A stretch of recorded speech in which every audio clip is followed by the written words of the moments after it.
इस वीडियो से मैं क्लास 10th मैथ्स के टर्म 2 के एग्जाम्स के लिए इंपॉर्टेंट क्वेश्चंस की एक सीरीज लेके आया हूँ। ये सीरीज का पहला वीडियो है, इसमें 5 क्वेश्चंस हैं और इसी तरह से आगे कुछ और पार्ट्स इसके आएंगे और हर एक पार्ट में 3, 4, 5 क्वेश्चंस आपके लिए होंगे। और जो ये क्वेश्चंस लिखे हैं इसके सामने आपको मार्क्स लिखे होंगे कि कौन सा क्वेश्चन कितने मार्क्स का है। जैसे आप ये देख सकते हैं, ये 2-2 मार्क्स के क्वेश्चंस मैंने लिए हैं, 3 मार्क्स के, 4 मार्क्स के क्वेश्चंस। इस तरह से आपको क्वेश्चन के आगे दिख जाएंगे कि कौन कितने मार्क्स का है, तो आपको आइडिया लग जाएगा कि इस क्वेश्चन को कितना सॉल्व करना है। और ये जो क्वेश्चंस हैं ये बहुत इंपॉर्टेंट क्वेश्चंस है, बेस्ट ऑफ द बेस्ट हम जिसे कह सकते हैं। तो अगर आपका ऑलरेडी बेस स्ट्रांग है, आप देखो कि आपकी तैयारी कितनी अच्छी है। और अगर आपकी तैयारी इतनी अच्छी नहीं है और आप चाहते हो कि आपको इंपॉर्टेंट क्वेश्चंस का एक पूरा संग्रह मिले, एक सेट मिले, तो ये पार्ट्स आपकी हेल्प करेंगे। तो शुरू करते हैं। पहला क्वेश्चन है, if x is equal to 3 are roots of the equation this, find the value of k and m। तो यहाँ पर ये जो वैल्यूज x की हैं ये इसके रूट्स हैं, इसका मतलब ये जो वैल्यूज हैं इसको सेटिस्फाई करेंगे। यानी अगर हम x की जगह पे 2 रखें तो पूरा सेटिस्फाई करेगा और 3 रखें तो भी सेटिस्फाई करेगा। सेटिस्फाई करने का मतलब ये है कि हम ये वैल्यू यहाँ पे रख सकते हैं। तो सबसे पहले लिखते हैं गिवन इक्वेशन क्या है।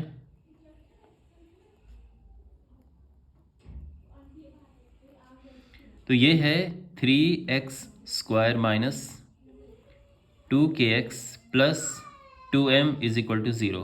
अब यहाँ पे हम पुट करेंगे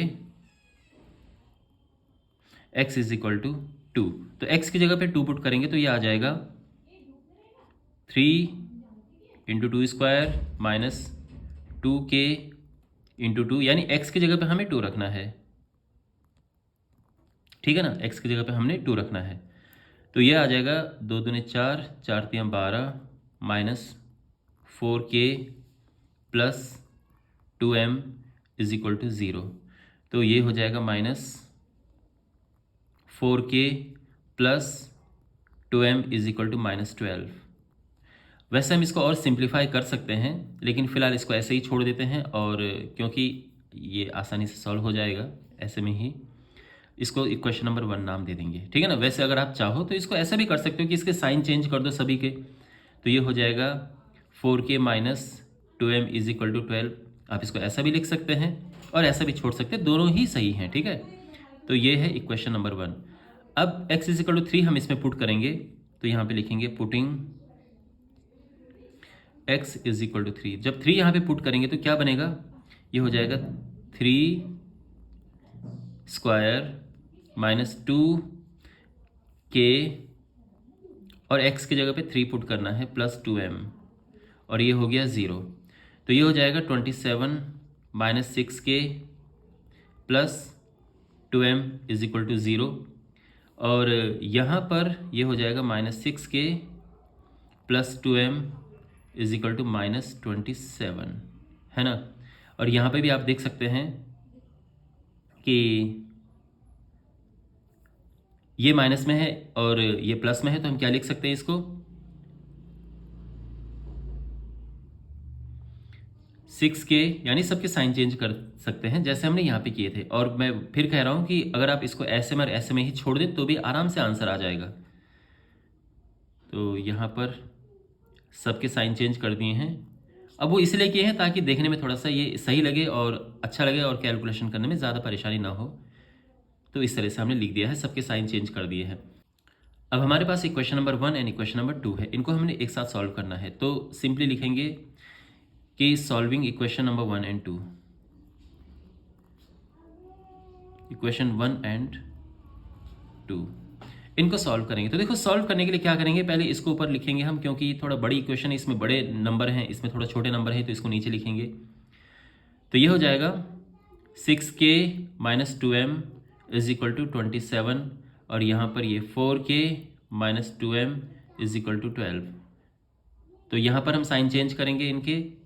क्यों साइन चेंज करेंगे, देखो पहली बात तो आपको ये ध्यान रखना है कि जब इक्वेशंस को सॉल्व करते हैं तो यहाँ पर साइन जो है हमारे पास, देखो पहली बात तो ये है कि ये सेम होनी चाहिए। तो ये भी 2 है, ये भी 2 है, यानी सॉल्व हो सकता है। दूसरी बात, अगर इनके साइन एक जैसे हों तो इनको हम चेंज करते हैं। तो चेंज करने का मतलब ये है कि ये प्लस का माइनस हो जाएगा, ये माइनस का प्लस हो जाएगा, ये प्लस का माइनस हो जाएगा। ठीक है ना। इसके आगे प्लस है तो माइनस, ये माइनस है तो प्लस, और ये प्लस है तो ये माइनस हो जाता है। अब ये देखो 6 में से 4 माइनस हुआ तो बच गया 2k, यानी साइन चेंज करने के बाद पुराने साइन भूल जाओ, ठीक है। ये तो कट ही जाएगा क्योंकि यही सोच के तो हमने इनके साइन चेंज किए थे, और ये आ जाएगा 15, और इस तरह से k आ गया है 15/2। अब इसको हम पुट करेंगे, यहाँ पुट कर सकते हैं, यहाँ पुट कर सकते हैं, किसी में भी। तो putting k is equal to 15/2 in equation 1, इसमें पुट करेंगे तो आ जाएगा 4 इंटू के की जगह पे हम रखेंगे 15 minus 2m is equal to 12। अब ये कटेगा तो ये आ जाएगा 2, और ये आ जाएगा यहाँ पर सिंप्लीफाई करके 30 minus 2m is equal to 12। Minus 2m जो है ये 30 इधर जाएगा तो 12 से माइनस हो जाएगा, यहाँ पर आ जाएगा minus m is equal to minus 18, minus 2m है ये, माइनस से माइनस कटेगा और m आ जाएगा 2 से डिवाइड होके 9। तो हमारे फाइनल आंसर हैं ये और ये, ठीक है ना। तो आप चाहो तो फाइनली आप लिख सकते हो कि देयरफॉर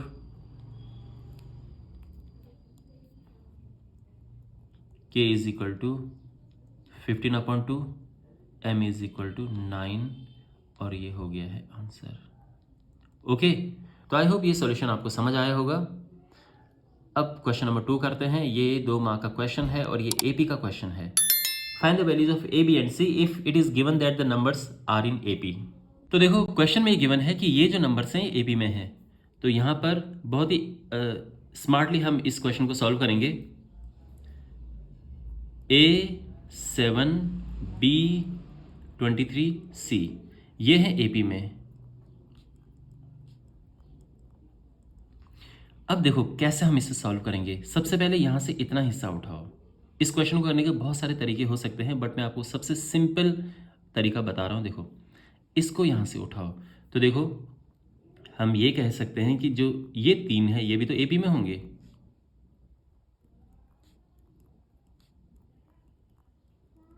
ठीक है ना, यानी इसका मतलब ये है कि ये एपी में है।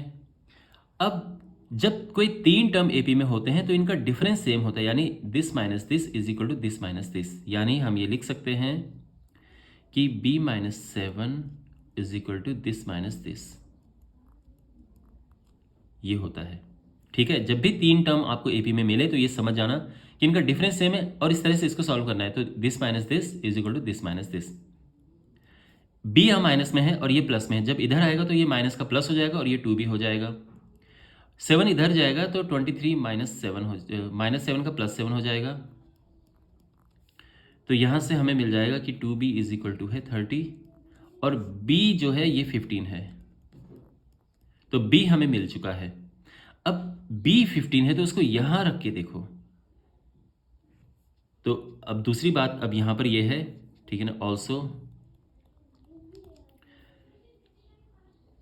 A B ये A7 B are in AP, ये AP में है ना। तो इसका क्या मतलब है कि A7 और B की जगह पे रखेंगे हम 15, ये AP में है। अब अगर ये AP में है तो फिर क्या, वही कि this minus this is equal to this minus this, यानी 7 minus A is equal to 15 minus 7, है ना। तो यहाँ से क्या हमें मिलेगा, ये हो जाएगा 7 minus A is equal to 8, ये 8 हो गया ना। अच्छा, अब यहाँ पर ये इधर जाएगा तो minus A is equal to 8 minus 7, minus A is equal to 1 आ जाएगा और A आ जाएगा -1। अब A 1 आ चुका है, ठीक है। अब इसके बाद इन तीनों को पकड़ो यहाँ पे, तो यहाँ पर है and B23 C are in AP।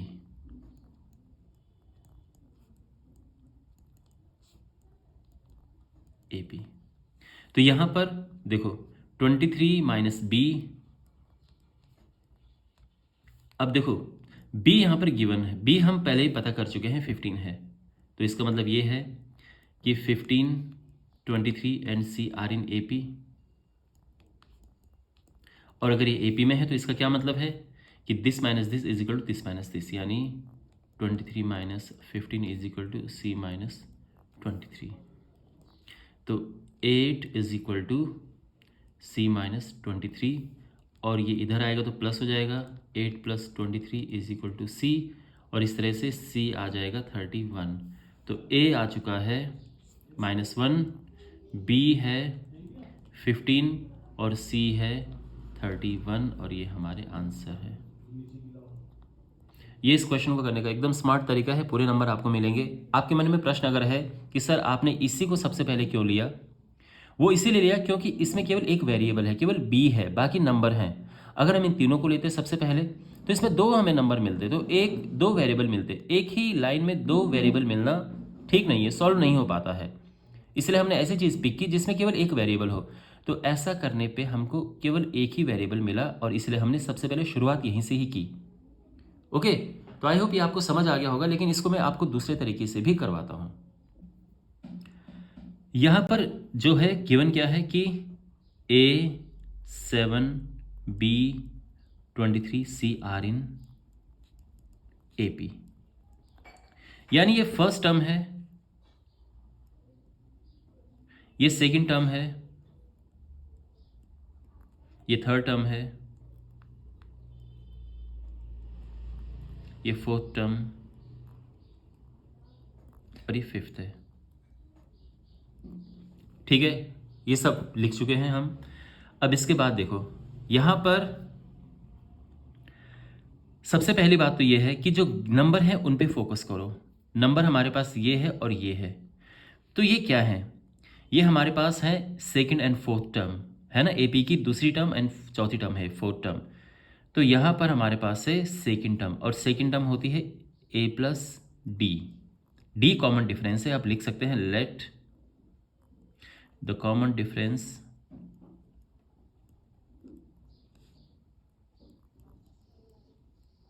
B D। तो अक्सर हम ऐसा लेट कर लेते हैं इस तरह से। तो कॉमन डिफरेंस ये, और आप जानते हैं कि जो सिंपल फॉर्मूला होता है nth टर्म का, वो होता है A plus n-1 into D। और इसलिए हम अगर कोई टर्म लिखनी हो, जैसे हमें दूसरी टर्म लिखनी हो, तो हम क्या करते हैं कि 2 - 1 करके 1 लिख देते हैं, तो ये सीधा D हो जाता है। तो सेकंड टर्म ये है, और ये गिवन है क्वेश्चन में, क्या है ये कि 7 है।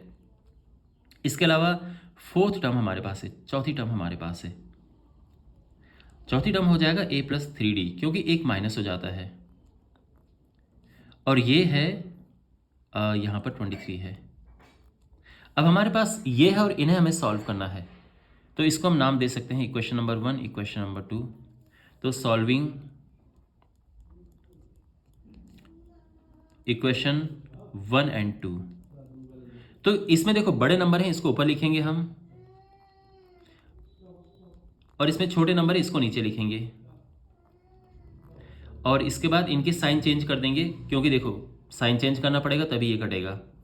तो यहाँ पर ये A है ना, ये तो कट जाएगा, इसीलिए हमने साइन चेंज किए थे। 3D में से 1D माइनस होकर 2D बचा, 23 में से 7 माइनस हुआ तो 16 बचा, और इस तरह से D आ चुका है हमारा। तो यहाँ पर जो है D इज इक्वल टू 8 हमें मिल गया है। इसको हम यहाँ पुट करेंगे, तो ऑन सब्सटीट्यूटिंग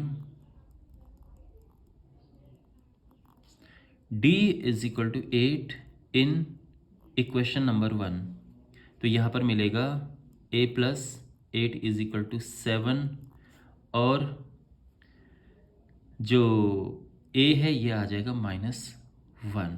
तो ये है, ठीक है ना। तो फर्स्ट टर्म जो है हमारी -1 आ गई, फर्स्ट टर्म A ही है, तो A तो हमें मिल गया है। अब B जो है वो तीसरी टर्म है ना। तो जो A3 है वो है B, तो या तो आप ऐसे लिखो कि B is equal to A3। A3 का मतलब होता है A प्लस 2D।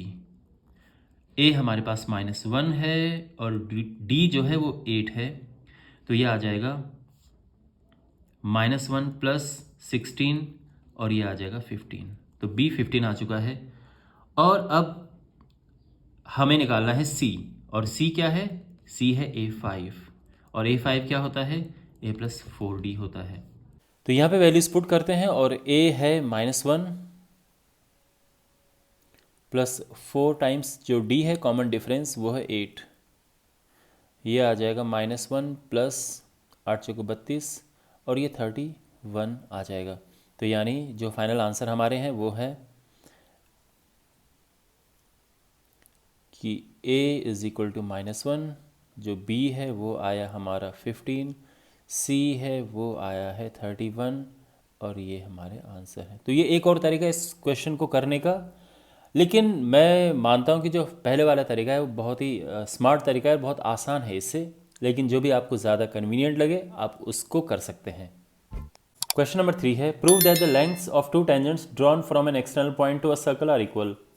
तो बेसिकली क्वेश्चन क्या है मैं समझाता हूँ। हमारे पास एक ये सर्कल है और एक एक्सटर्नल पॉइंट है। इस पॉइंट से ये जो सर्कल है इसका सेंटर है, यहाँ पे दो टेंजेंट ड्रॉ किए गए हैं। तो एक टेंजेंट है ये और दूसरा टेंजेंट है, ठीक है। इस पॉइंट को ले लेते हैं P। ये टेंजेंट जहाँ पर पड़े हैं ये S हो गया है और ये T, दो पॉइंट्स हैं। तो हमें प्रूव करना है कि ये जो टेंजेंट्स हैं ये इक्वल हैं, यानी ये हमें प्रूव करना है। सो बेसिकली यहाँ पर हम लिखेंगे to prove PS is equal to PT। Question में यही है कि जो टू टेंजेंट्स हैं ये इक्वल हैं। ओके, तो अब हम कंस्ट्रक्शन करेंगे, यानी इसको प्रूव करने के लिए हमें इसमें कुछ कंस्ट्रक्शन करनी होगी। तो पहले तो इनको सेंटर से हम ज्वाइन करते हैं। ये हमने ये सेंटर से ज्वाइन किया और ये O हो गया, ठीक है ना। सेंटर से जब हम लाइन ड्रॉ करते हैं टेंजेंट पे तो वो 90 डिग्री बनता है, तो ये 90 है और ये 90 है। और इसके बाद O से हम P को मिलाएंगे ये, तो यहाँ पे O से P को हम मिला चुके हैं। अब हमें क्या करना है कि ये जो दोनों ट्राइंगल्स है इनको कॉन्ग्रुएंट प्रूव करेंगे और फिर CP/CD से इनको इक्वल लिख देंगे। तो अब हमारा काम ये है कि इसको कॉन्ग्रुएंट प्रूव करना है। तो in triangle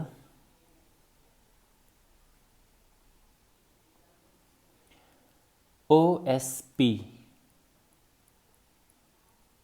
and triangle OTP, इनमें क्या है देखो, तो यहाँ पे ये और ये इक्वल है, यानी जो ये ध्यान रखना ये गिवन नहीं है तो हम इसका यूज़ नहीं कर सकते, ठीक है। ये हमें प्रूव करना है।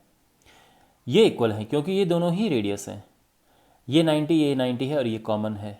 तो सबसे पहले तो ये 90 और ये 90 ये लिखते हैं। तो यहाँ पर angle OSP is equal to angle OTP, दोनों ही 90 हैं। बोथ आर राइट एंगल या both 90 degree right angle. SP अच्छा, इसके बाद जो OP है वो दोनों के लिए कॉमन है। OP is equal to OP, ये कॉमन है।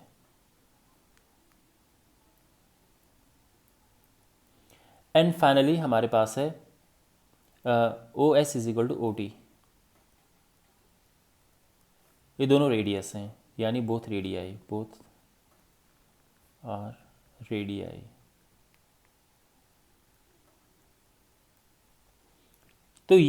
तो यहाँ पर अब आप ये बताइए कि कॉन्ग्रुएंसी की कौन सी प्रॉपर्टी लगी है जिसमें ये आते हैं, जिसके वजह से ये कॉन्ग्रुएंट प्रूफ होंगे। तो ये है RHS, ध्यान रखना ये RHS है। बहुत सारे स्टूडेंट्स इसको साइड एंगल ये पता नहीं क्या लिखेंगे, बट ये है राइट एंगल और ये है हाइपोटेन्यूस और ये है साइड। तो हम लिख देंगे finally therefore triangle OSP is congruent to triangle OTP, और रूल इसमें लगा है बाय RHS। अब ये हो चुके हैं कॉन्ग्रुएंट, तो देयरफॉर हम लिख सकते हैं कि जो SP है ये इक्वल टू TP है, या PS is equal to PT by CP/CD, hence proved. Okay, तो आई होप ये सोल्यूशन आपको समझ आया होगा। क्वेश्चन नंबर 4 है, a tower is 100√3 metre high. तो एक टावर है जो है 100√3 मीटर इसकी हाइट है। ओके, और ये है ग्राउंड। क्वेश्चन है अच्छा, find the angle of elevation of its top from a point 100 metre away from its foot.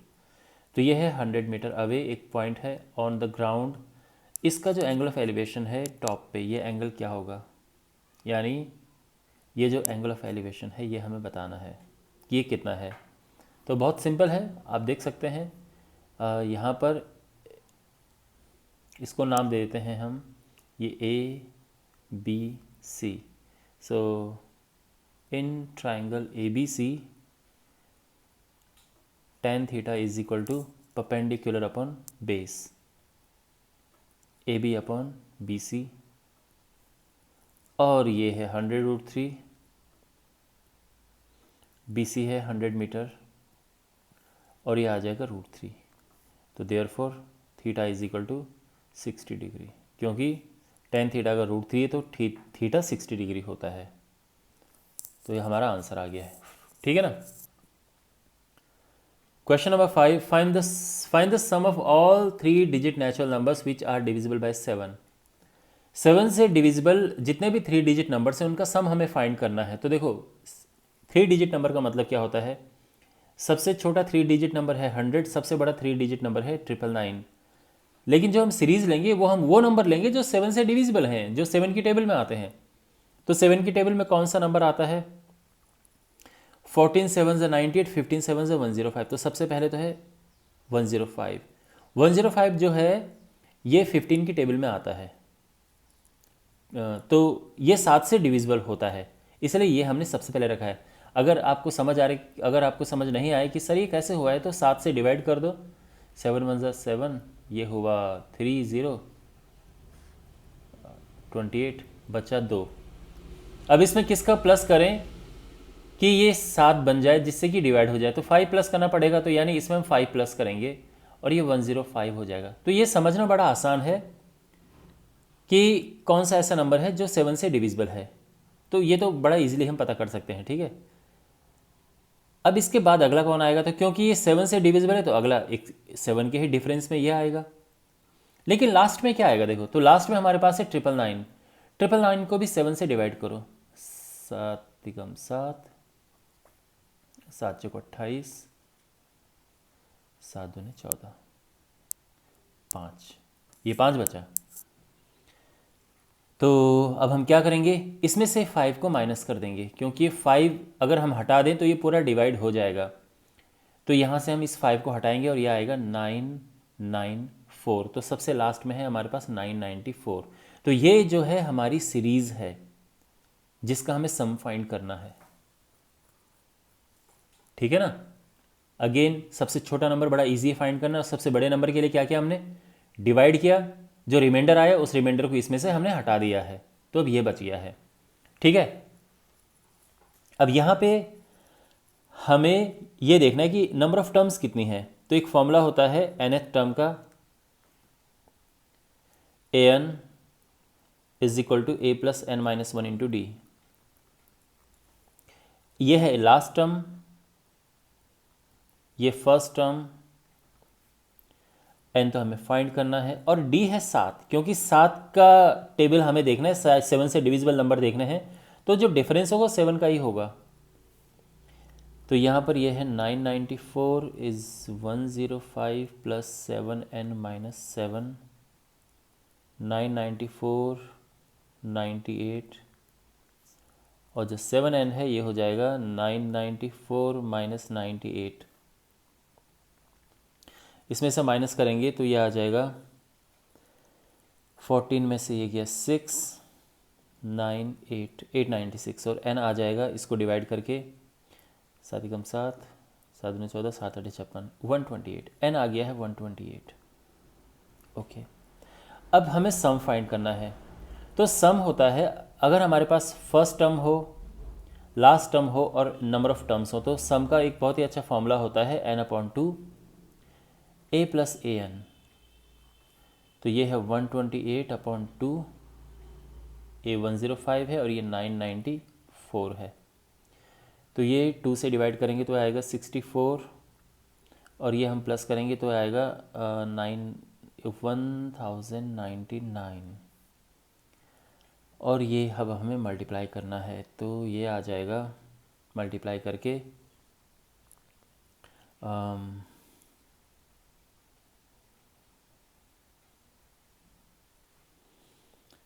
4 नम 36 का 6 3 4 नम 36 3 39 4 एकम 4 6 नम 54 का 4 5 6 नम 54 5 59 6 कम 6 6 3 3 70336 ये हमारा आंसर आ गया है। ओके ऑलराइट, तो इसी के साथ ये जो पार्ट है ये फिनिश होता है। आई होप आपको समझ आए होंगे सारे क्वेश्चंस, और एग्जाम में अगर ये क्वेश्चन आ जाते हैं तो आप इन्हें आराम से कर पाएंगे। दूसरा पार्ट जल्दी अपलोड होगा, और अगर आप ये वीडियो कुछ दिनों बाद देख रहे हो तो ये ऑलरेडी अपलोड हो चुका होगा, और इसका लिंक आपको इस वीडियो के डिस्क्रिप्शन में मिल जाएगा। पूरी प्लेलिस्ट ही आपको उसमें मिल जाएगी। Thanks for watching.